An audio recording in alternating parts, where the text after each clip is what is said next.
we should emphasize not Negro history, but the Negro in history. What we need is not a history of selected races or nations, but the history of the world, void of national bias, race, hate, and religious prejudice. There should be no indulgence in undue eulogy of the Negro. The case of the Negro is well taken care of when it is shown how he has far influenced the development of civilization. Carter G Woodson. Today marks the beginning of Black History Month, and I'm talking real quick today about the man behind the commemoration. Carter G Woodson was a scholar whose dedication to celebrating the history and historic contributions of Black people is what led to the establishment of Black History Month, which has been celebrated every month since 1976. Woodson was born in 1875 to illiterate parents who were formerly slaves. He was, erratically educated. He helped out the family farm when he was a young boy, and as a teen worked in the coal mines of West Virginia to help support his father's meager income. Hungry for education, he was largely self-taught, and he had mastered a lot of the school subjects by the time he was 17. He entered high school. Listen to this. He entered high school at 20. At 20. This will become more amazing when you see what he goes on to do. But he completed his diploma in less than 2 years. He then worked as a teacher and a school principal before obtaining a bachelor's degree in literature from Berea College in Kentucky. Then after graduating, he became a school supervisor in the Philippines and later traveled throughout Europe and Asia. So when he compares the regions of the world, as we'll see shortly, he's talking from a place of knowing by having been there.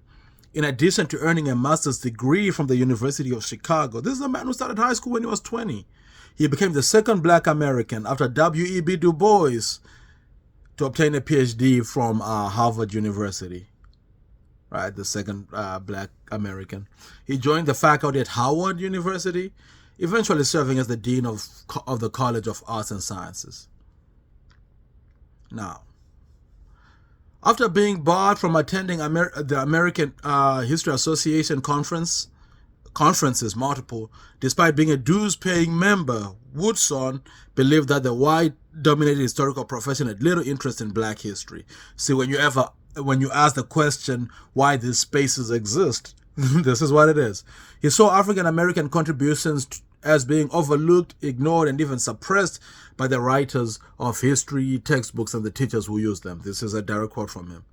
This is another quote from him from his most famous book, I believe, The Miseducation of the Negro, where he says, "The parts of the world inhabited by the Caucasian were treated in detail." He's talking about the books that he read. "Less attention was given to the yellow people." This is dated language, of course. This is writing in the 20s. "Still less to the red, very little to the brown, and practically none to the black race." For Black scholars to study and preserve Black history, Woodson realized he would have to create a separate institutional structure. With funding from several philanthropists, Woodson founded the ASALH, the Association for the Study of Negro Life and History, right? So at the time it was known as that. Now it's known as the Association for the Study of African American Life and History, ASALH, in 1915 in Chicago, describing its mission as a scientific study of the neglected aspects of Negro life and history. The next year, he started the scholarly Journal of Negro History, which is now known as the Journal of African American History, still publishing to this day. One of my mentors, I believe, Dr. Doug Bovey, is one of the editors over there. Woodson's devotion to showcasing the contributions of Black America bore fruit when in 1926, right? Oh, wow. This is 100 years. I wasn't even thinking about that. When he launched Negro History Week in the second week of February to coincide with the birthdays of Abraham Lincoln and Frederick Douglass. Woodson's concept eventually grew into Black History Week, and it eventually became Black History Month. Woodson himself died of a heart attack at the age of 74 in 1950, but he lives immortal in Black History Month, in ASALH, in the Journal of African American History, and in the Miseducation of the Negro.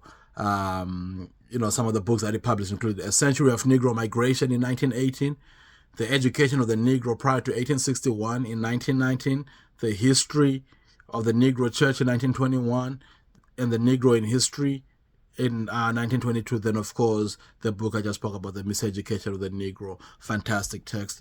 Rest easy, rest in power, Carter G Woodson, and happy Black History Month, one and all.